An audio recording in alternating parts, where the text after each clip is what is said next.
大家好，我係 Kitty， 今日分享我每年新年必做嘅酥香花生角。琴日做咗300克，太少啦，得30幾隻。跟住第二日再做300克，因為用咗細啲嘅模，有65隻，加埋90幾隻，夠啦。我呢個配方需要用到豬油，豬油做嘅花生角呢，個皮係特別酥脆嘅。咁今次我除咗用豬油之外呢，仲加咗一樣嘢，又唔講得係秘密武器嘅，因為坊間已經係有人用噶啦。我加咗少少啤酒，所以之前幾日要先預備豬油。肥豬肉買咗返嚟，用粗鹽沖洗，切開一粒粒，擺去個鑊，加入清水，清水要蓋過肥豬肉。開始煮嘅時候用中大火，水慢慢蒸發，轉細火，不時用鑊鏟攪動，避免糊底。當水蒸發之後，豬油慢慢會滲出嚟，越滲越多，同時鑊鏟要鏟底，避免糊底。涼咗之後呢，可以放入一個器皿。如果我哋做酥點嘅話，要等豬油凝固成固體就可以用啦。如果用豬油做角仔嘅話，最好就係之前準備好豬油啦。咁啊，豬油有啦，啤酒又有啦，跟住我哋準備餡料先。生花生我買咗返嚟，抹咗佢之後氣炸8分鐘到，等佢涼咗之後去皮打碎，跟住加入已經烘好嘅白芝麻，又打碎，加入白砂糖，輕輕打碎一下，令佢更加混合，擺入一個容器，擺埋一邊先。跟住下一步啦，我哋預備嗰個皮啦。咁呢度有豬油、砂糖同埋低筋粉，初至包糠狀態，加入室溫雞蛋1隻。呢個大概係53克。嗱，而家落緊呢個呢，就係啤酒啦。我呢就冇咩揀特別嘅牌子，就用到青島。因為今日做呢個天氣都係比較涼啊，啤酒個溫度呢都係比較凍嘅。麵團稍微油勻就好啦，唔好過度油，避免起筋。用折疊方式壓勻佢之後，用掌心混合麵團，放喺個案板，用個手巾位搓開佢，冇白色嘅粉粒就可以啦。我哋就係中間切開佢啦，然後再摺疊。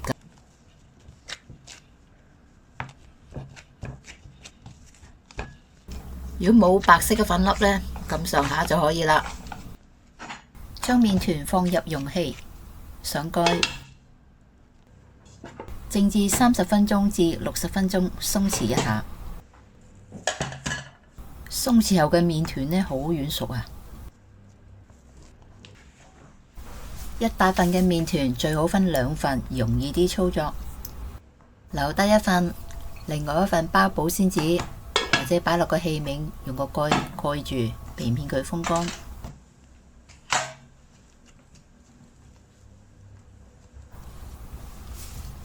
下一個程序，我哋就係搓好嘅麵團，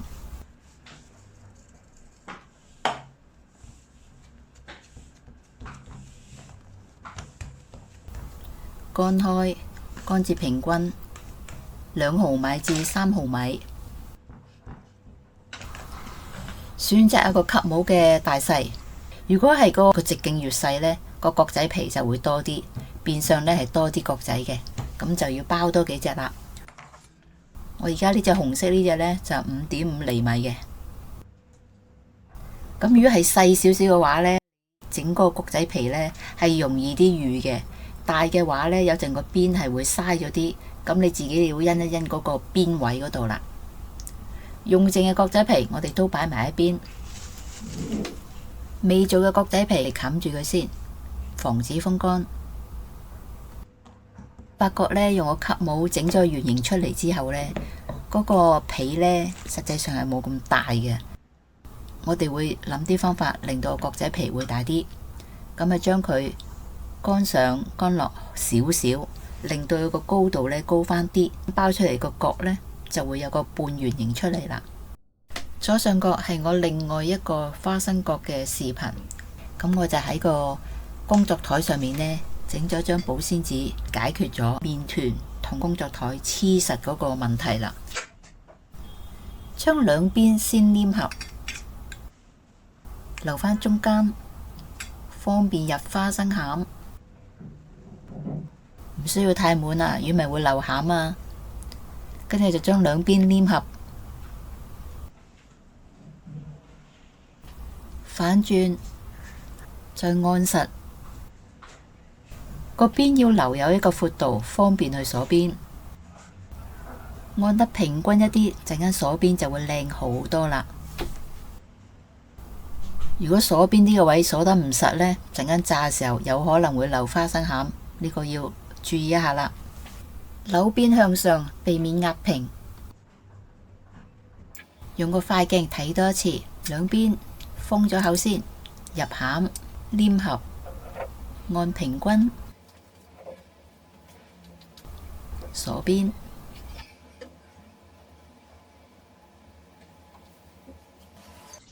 圓形嘅油角鎖邊都係從第一步開始，去到尾部，最好呢就同佢有個平均嘅距離，咁包出嚟都會好靚啊，團團圓圓啊。咁我哋將頭先剩低嘅麵團擺埋一堆之後，將佢乾開，然後就吸返頭先我哋用嗰個模5.5厘米。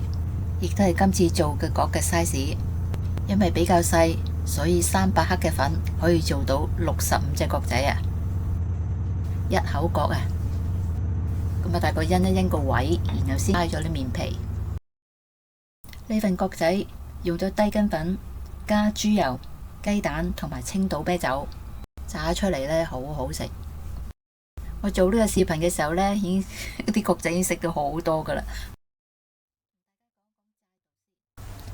炸油角呢，如果第一鑊我哋嘅油升溫大概去到150度，跟住落4隻至6隻。因為第一鑊油熱未曾穩定，所以我哋係落幾隻去試下炸。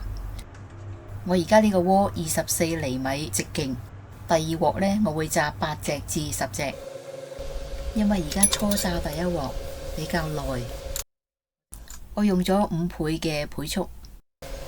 等大家都睇到嗰個過程，炸嘅時候呢，角仔浮起咗，我哋都係要翻面，直至到角仔有淺金黃色，就可以將佢撈起，放喺吸油紙上面，等所有初炸角仔都炸起咗，先進行第二步復炸。180度油溫炸至金黃，又或者第二個做法，直情將而家嘅油溫提升至180度，做咗第二次復炸。跟住熄火，放入第二鑊嘅角仔8隻，炸至角仔浮起，翻面，開火繼續炸。接下嚟嘅炸過程都比較長，我就陣間喺個片尾嗰度就加返第3次炸油角嘅片段。而家呢一鑊油角呢就炸晒啦，有65隻，放喺吸油紙上面。凍晒之後可以即刻試食，入樽包裝送俾親朋好友。油角酥香，好好食。如果大家炸出嘅油角有少少裂紋，呢個又唔會影響口感。好多時傳統手工油角都會有自然嘅裂紋，更加顯得有風味啊！如果想嘗試更傳統風味，可以參考廣式水皮加油心雙層酥皮做法嘅花生角。我之前都做過一輯酥皮花生角，真係100%層層起酥。好啦，講返炸角仔，我就用返第3版炸角仔嘅片段。油鑊我哋落油啦，我呢個用咗易潔鑊。先前有啲油我係用咗炸豆沙角剩低落嚟嘅，我再加一啲新嘅油。第一轉呢，我唔會落太多嘅角仔，我會落6隻到啦。咁而家等佢個油溫熱啦，我就放6隻先。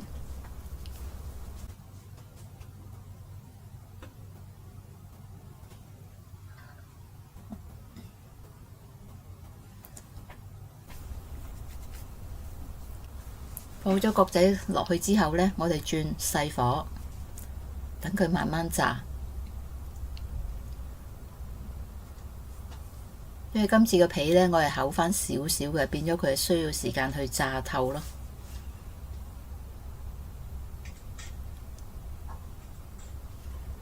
同埋第一鑊嘅油溫呢冇咁穩定，所以就落6隻先。因為我而家呢個係家用嘅鍋，24cm 直徑，唔係太大。如果用好大鑊油嘅話呢，就變咗炸完啲油就會比較嘥。雖然話可以愛嚟煮餸，但係煮唔晒咁多咯。咁啦，如果我見到個色水呢，又唔知道夠唔夠喎，可以撈一撈起睇。咁我覺得佢未夠，我又等返落去再炸。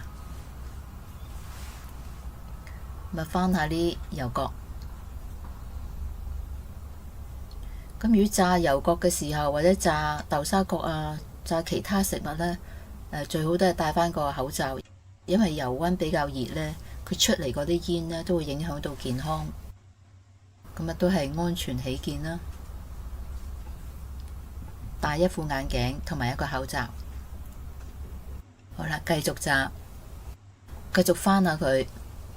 你睇下呢色水係咁嘅，咪仲爭少少，可以擺落去再炸一陣添。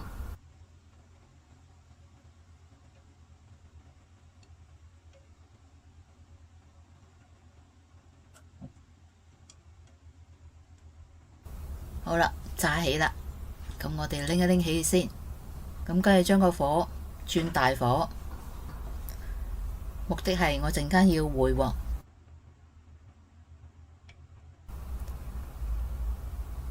逼返啲油出嚟，咁個油角呢又會香啲，仲可以上色一啲添。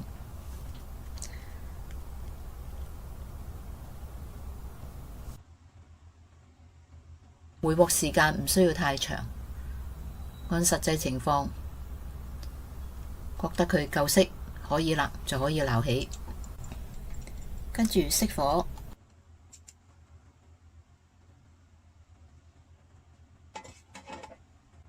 而家第二鑊嘅油角呢，我總共攞14隻，因為頭先第一鑊呢，我哋用大火翻炸呢，佢啲油仲係好熱嘅。第二鑊呢，就可以落14隻，油溫已經係較為穩定啦。畫面你見到嘅呢，係用咗1.5倍嘅速度去播放嘅。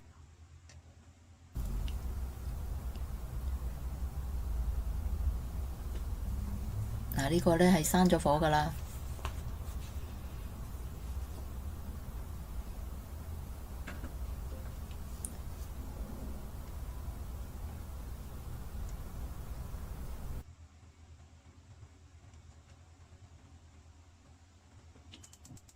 見到啲角仔浮面呢，我哋開返一個細火，繼續炸。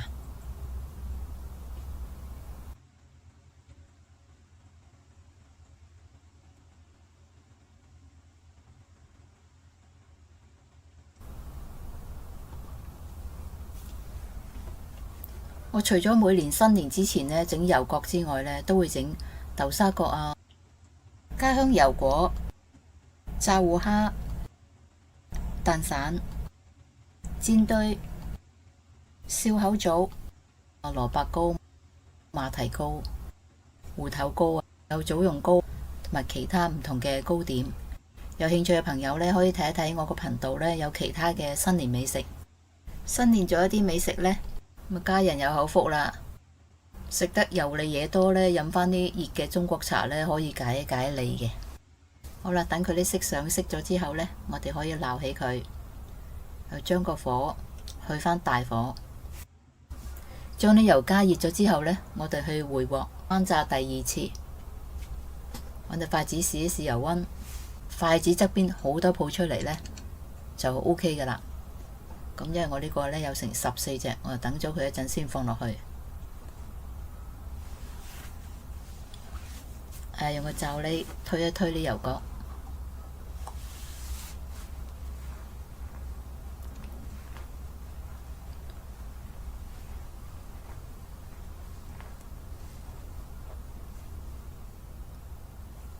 新年呢，除咗整我頭先講嘅美食之外呢，唔知你哋會唔會有其他嘅新年食物想食，又想我做出嚟俾你哋睇嘅呢？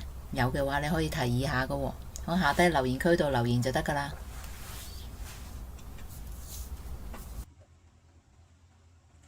好，第二次又炸起啦，呢度有14隻，好，擎一擎油，跟住可以擺埋落個盤度啦。今次做咗300克嘅低筋粉呢，總共做咗有32隻角仔，其中有一隻呢係圓形嘅。咁如果你全部做半月形嘅話呢，就會有33隻。